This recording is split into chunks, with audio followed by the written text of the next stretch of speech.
Charlotte? Oui? Ça va être à vous, vous voulez bien me suivre? Ouais, bien sûr. Après vous?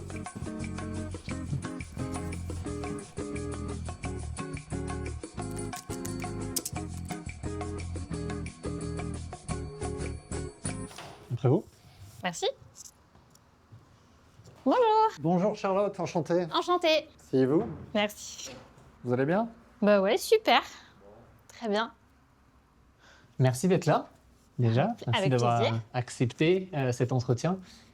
Comme vous l'avez peut-être compris, on est en train de construire une équipe recrutement pour un client exigeant qui a plein d'enjeux, dont notamment le fait d'avoir des candidats qui disparaissent, le principe du ghosting. Et il cherche un expert qui va venir travailler avec lui à une réduction, en tout cas, de ce taux de ghosting. Ok. Vous avez été shortlisté pour nous expliquer comment on peut anticiper, comment on peut réagir. Mais est-ce que dans un premier temps, vous pouvez vous présenter votre rôle aujourd'hui dans votre entreprise? Oui. Donc moi, je suis Charlotte Gouillard. Je suis la directrice du recrutement et de la marque employeur chez Forbis Mazars. Je suis un bébé Mazars, comme on dit chez nous, puisque ça fait 13 ans que je suis dans le groupe.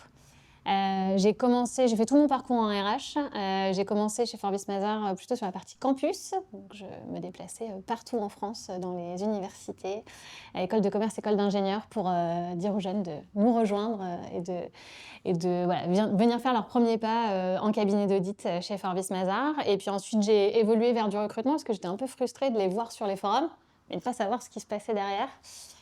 Et donc j'ai basculé sur du recrutement, plutôt sur les profils jeunes au départ, puisqu'en fait chez Forbis Mazars on a à peu près 1500 recrutements par an et 1000 d'entre eux c'est du stage alternant jeunes diplômés. Donc c'est quand même notre grosse masse de recrutement.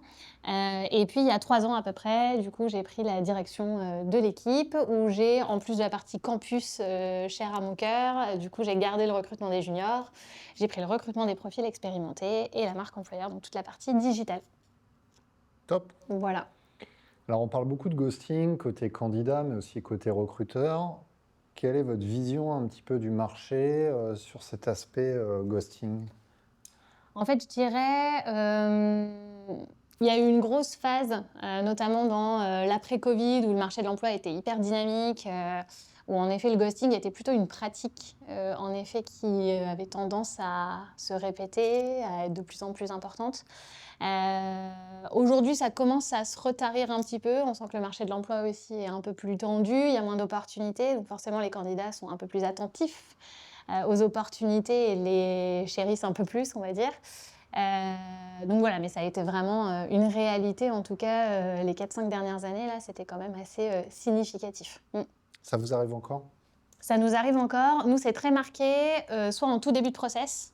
Donc, ils ont fait un acte de candidature et après, plus de son, plus d'image. Et ça arrive pas mal encore sur la fin de process, parce qu'on a une particularité dans notre cabinet, c'est que nous, on recrute les gens 6 mois, voire 1 an à l'avance parfois, parce qu'on a une vue assez moyen terme en fait, de notre plan de recrutement. Et donc, du coup, ça fait qu'en effet, on recrute très tôt. Mais du coup, quand on close un recrutement 8 mois à l'avance, après, il faut entretenir le lien avec le candidat pendant 8 mois. Et en fait, on se rendait compte qu'on avait quand même pas mal de gens qui ne donnaient plus signe de vie, qui ne signaient jamais les contrats, qui n'avançaient pas dans les process d'onboarding administratif ou qui, le jour J, ne venaient jamais et ne se présentaient jamais. Et justement, quels ont été un peu les process que vous avez mis en place? Déjà, est-ce que vous arrivez à le mesurer, ce ghosting? Est-ce qu'il y a des indicateurs, des mesures? Et qu'est-ce que vous mettez en place en fait, aujourd'hui pour le réduire, si ce n'est l'annuler? Alors, sur les tout début de process, je me dis, j'essaye pas de l'anéantir parce qu'en fait, je me dis qu'aujourd'hui, en fait, tous les outils numériques, les candidatures en un clic, etc., génèrent de la candidature en volume, mais ne génèrent pas forcément un engagement de la part du candidat. On leur demande pas de lettre de motivation. Enfin voilà, c'est juste, je dépose, voilà, une candidature. C'est éliminatoire d'avoir ghosté une fois? Non, c'est pas éliminatoire d'avoir ghosté une fois, notamment au début de process. Je pense qu'en fin de process, ne pas se présenter le premier jour. Je pense que même si on ne garde pas de traces, moi je ne trace pas ce genre de choses dans notre outil, il y a un moment, il suffit que la personne s'en souvienne, que le nom nous parle, etc. On retrouve toujours trace quelque part. Je dirais pas que c'est éliminatoire. Maintenant, il faut qu'on essaye de comprendre le pourquoi à l'époque ça s'est passé comme ça. Et donc de ce fait-là, en effet, voilà, ça pourrait l'être s'il n'y a pas de justification et si en fait c'était juste un manque de courage d'une certaine manière. Et pour le comprendre, vous parlez de le comprendre, est-ce que vous avez les raisons majeures du ghosting aujourd'hui? C'est quoi? Je dis pas chez Mazars de manière générale, mais j'imagine en effet des process de recrutement qui sont très longs, voilà, avec des prises de décision, une communication qui n'est pas forcément très fluide, pas régulière, des recruteurs qui donnent pas envie, enfin recruteur opérationnel, manager ou recruteur RH qui donnent pas envie et qui t'engagent pas aussi dans le processus. Voilà, des étapes qui sont pas claires, et puis une expérience candidat peut-être dans laquelle on se retrouve pas aussi en termes de culture, les valeurs qui sont transmises, ça pourrait être ça. Voilà ce que je vois en tout cas aujourd'hui qui peut générer éventuellement du ghosting. Et après, je me dis, alors ça c'est peut-être mon côté réac, mais je me dis qu'on est aussi... nous, on recrute beaucoup de jeunes et en fait, cette jeune génération aussi, c'est une génération du digital et à travers le digital, on dit souvent un peu de déshumanisation. Donc forcément, voilà, ils ont moins cette capacité aussi à aller appeler, prendre le téléphone pour dire je ne viendrai pas à l'entretien ou je ne viendrai pas dans votre entreprise le premier jour. Donc voilà, ils essayent de se mettre un peu à distance de ces situations un peu de conflit où voilà, ils ont plutôt des stratégies d'évitement. Donc voilà, je pense qu'il y a aussi une notion de génération peut-être, mais c'est pas, enfin voilà, c'est leur manière de faire et je pense qu'on les éduque un peu aussi comme ça. Donc j'imagine que c'est aussi une part de notre fait. Mais voilà, le fait d'éviter les conflits et d'aller toujours vers des choses positives, l'écoute, la bienveillance, voilà, c'est super. Mais en vrai, dans la vraie vie, ça se passe pas toujours comme ça. Et parfois, il faut prendre son courage à deux mains et y aller. Et ce sera toujours mieux perçu de prendre son téléphone et de dire je ne viendrai pas, même la veille, que de ne pas venir du tout. Donc c'est pas que la faute de l'entreprise. C'est pas que la faute de l'entreprise, je pense. Ouais. Il y a un côté, je sais pas, mœurs, génération, voilà. Ouais, donc si demain on vous recrute pour rejoindre notre client, qu'est-ce que vous allez mettre en place de façon prioritaire, qui vous semble à vous prioritaire, pour éviter le ghosting? En fait, je vais pas prendre une initiative comme ça sans connaître l'existant. Donc peut-être ma première initiative, ça serait de mieux connaître le processus de recrutement, savoir s'il y a un NPS candidat, par exemple, savoir s'il y a des pain points à certains endroits, regarder un peu les datas aussi, à quel moment dans le tunnel on perd des profils, juste pour savoir à quel endroit je dois commencer à travailler. Après, on peut mener des actions en amont, pendant et après, mais je pense que ma première initiative, ce serait ça, de regarder l'état de l'existant et les KPI. Bon, ça tombe assez mal parce que chez notre Mince. client, il n'y a pas de data. Ah, ok. Bon, ok. Du coup, quelle est la première étape quand il n'y a pas de data? Mais si, je peux quand même, même si j'ai pas de data, je peux quand même échanger avec les recruteurs actuels, que ce soit opérationnel manager ou que ce soit les recruteurs RH, pour voir un petit peu quel est le déroulé du processus de recrutement, un peu des notions de timing, eux ce qu'ils ressentent en intuition, en tout cas à quel moment ils perdent des candidats. Peut-être que ça m'aiderait déjà à percevoir. Alors du coup, aujourd'hui, si vous aviez un conseil à donner, si on peut résumer un petit peu ce que vous avez dit, pour une entreprise qui veut améliorer son expérience candidat, parce que vous avez dit que c'était une clé, Oui. et peut-être un petit conseil pour un candidat qui ghost. Ok. Des conseils pour une entreprise qui veut éviter le ghosting, je dirais vraiment engager le candidat de bout en bout de la chaîne. En fait, il faut être très clair au départ sur ce qui va se passer dans le processus, les étapes, le timing, qui est-ce qu'il va rencontrer. Le respecter, bien évidemment, parce que c'est pas que faire que de le dire, mais voilà, je pense qu'il faut être quand même respectueux de nos engagements. Il faut lui faire rencontrer les bonnes personnes et former aussi les personnes qu'il va rencontrer à l'exercice de l'entretien, parce que l'entretien, c'est pas juste je sélectionne une personne, c'est aussi un échange, un choix mutuel, c'est aussi séduire, voilà, c'est vendre son entreprise, vendre son poste, donc c'est aussi les accompagner sur cet exercice-là. Garder une communication constante à chaque étape, en tout cas le plus possible, et puis en effet avoir une proposition attractive à la fin, pas complètement décorrélée du marché, et garder le lien pendant les quelques mois qui nous séparent de la date d'entrée, notamment de la part du manager ou à minima de l'équipe, même si ce n'est pas de l'équipe RH en soi. Voilà, un minima de l'équipe qui sent un engagement et qui est cette affectio societatis qui se crée en fait directement. Tout à l'heure, vous avez parlé de l'appétence des plus jeunes, on va dire, à utiliser les réseaux sociaux, la technologie, etc. Est-ce que vous pensez être à la hauteur en tant qu'employeur sur ces aspects technologie? C'est-à-dire ce que vous offrez comme image, est-ce que vous pensez qu'elle est à la hauteur pour un jeune qui a l'habitude d'utiliser, je ne sais pas, Insta, LinkedIn, TikTok, etc.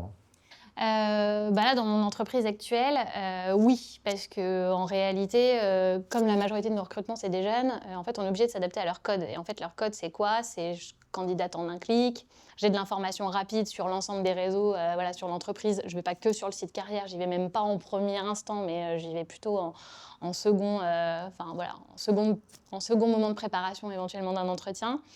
Et puis, on utilise aussi tous les outils dont ils ont l'habitude. On a un espèce de Doctolib du recrutement pour prendre rendez-vous avec des opérationnels et que ce soit extrêmement fluide et rapide dans l'expérience. Donc oui, on utilise les codes numériques auxquels ils sont familiers et on l'applique en fait au recrutement pour que ce soit extrêmement simple. Même sur des techniques de e-commerce, où en est mon colis quand on commande un colis, je sais pas, sur une plateforme quelconque, on sait l'avancement de son colis. En fait, on doit être capable aussi de dire à un candidat, l'avancement de ta candidature, elle en est là. Et qu'il soit updaté à chaque moment, ça c'est hyper important. Donc ouais, ces codes-là, je pense que c'est important de les utiliser quand on recrute ce type de profil, en tout cas. C'est ça le cœur de l'expérience candidat? Ça l'est en partie. Moi, je garde une partie d'humain extrêmement importante. Ce qui est important, je pense aussi, dans l'expérience candidat, c'est de faire valoir un peu sa culture, ses valeurs. Et ça passe par différents aspects. Nous, je sais que chez Mazars, en fait, on avait un peu une rupture entre l'expérience marque employeur qui était hyper innovante, hyper digitale, etc. Et après, à l'époque, ils rentraient dans un process de recrutement très traditionnel, avec 2 entretiens, voire 3, toujours les mêmes, où ils racontent toujours la même chose, etc.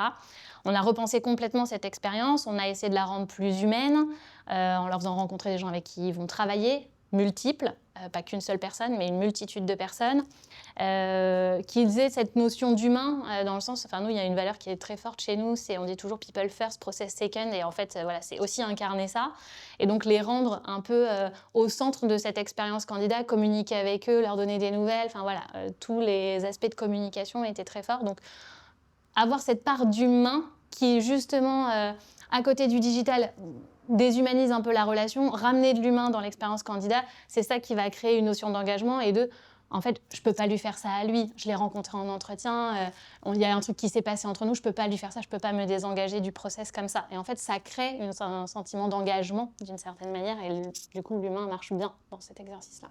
En parlant d'humain et d'engagement, la place du manager dans ce process, elle est importante, elle demande de la formation.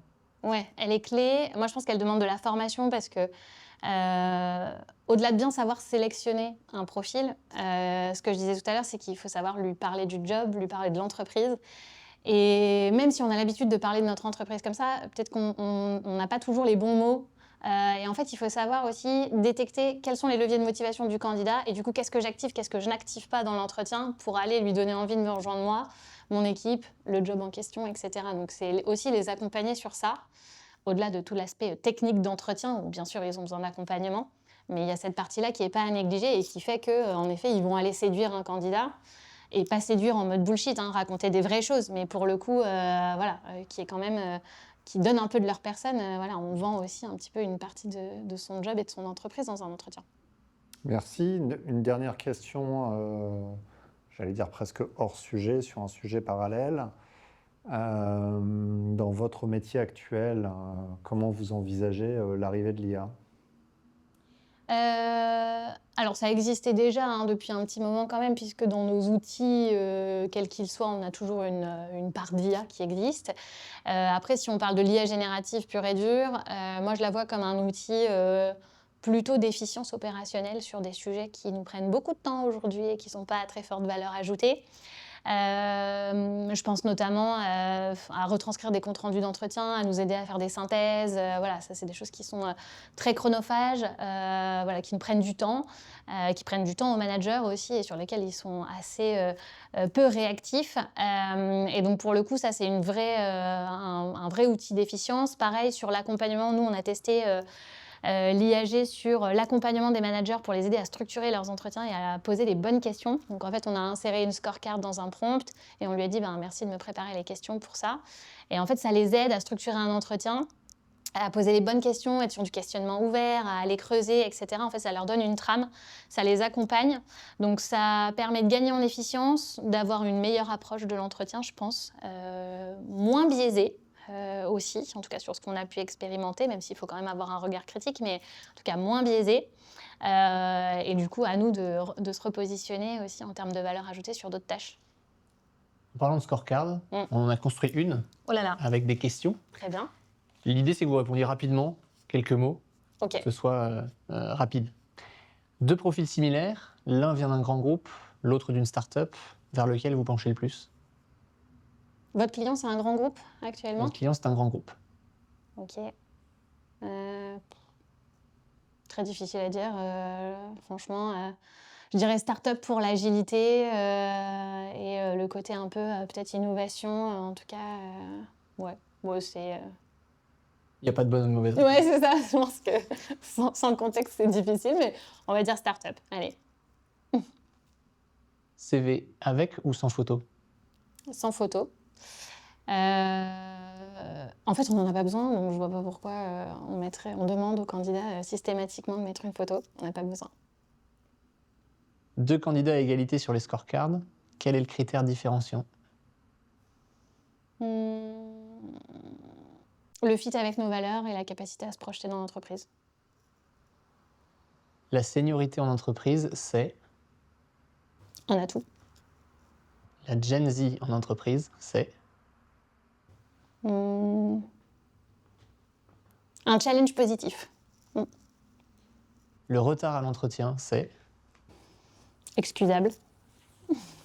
Et le dernier, un conseil pour un junior qui se prend de passion pour les RH. Venez, c'est un super métier. Il y a plein de choses, c'est un métier hyper innovant, très tourné vers les autres, donc welcome. Super, merci beaucoup. Merci Charlotte. Merci beaucoup, à bientôt. Je vous raccompagne? Ouais, avec On plaisir. revient vers vous d'ici une dizaine de jours. Parfait.